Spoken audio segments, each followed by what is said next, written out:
एक दफा का जिक्र है कि एक गांव में ज़ैनब नाम की एक छोटी बच्ची रहती थी। ज़ैनब की दिलचस्पी हमेशा नई चीज़ों को खोजने में होती थी और उसके दादा जान की कहानियां उसे बहुत पसंद थीं। इसके दादा जान हमेशा उसे जादुई कहानियां सुनाते और अपने बचपन के दिलचस्प वाक़यात सुनाते थे। एक दिन ज़ैनब अपने दादा जान के पुराने कमरे में खेल रही थी।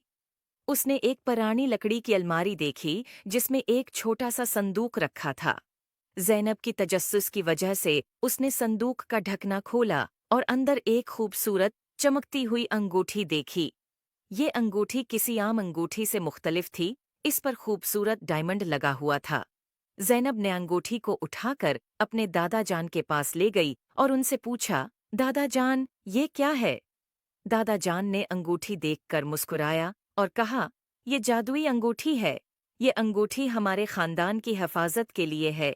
जब कोई सही नीयत से उसे पहनता है तो ये एक जादुई मखलूक में तब्दील हो जाता है जो पहनने वाले की हिफाजत करता है।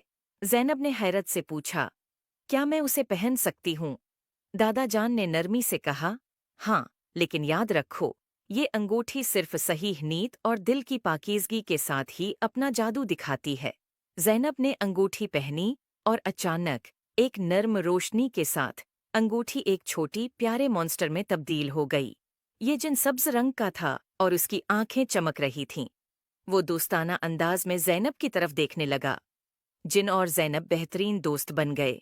जिन हमेशा ज़ैनब की हिफाजत करता। ज़ैनब ने महसूस किया कि जिन न सिर्फ उसकी हिफाजत करता है बल्कि उसे जादुई जगहों पर भी ले जाता है।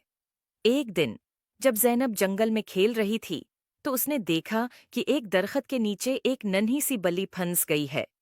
ज़ैनब ने जिन को बल्ली की मदद के लिए कहा। जिन ने अपनी जादुई ताकतों का इस्तेमाल किया और बल्ली को बचा लिया। ज़ैनब ने देखा कि जिन सिर्फ एक मॉन्स्टर नहीं बल्कि एक सच्चा दोस्त और मुहाफिज है। ये कहानी हमें ये सिखाती है कि हम जान सकें कि सच्ची दोस्ती और नेक नीति और दिल की पाकीज़गी की कितनी अहमियत है। उम्मीद है आपको स्टोरी पसंद आए होगी। Please like and subscribe my YouTube channel.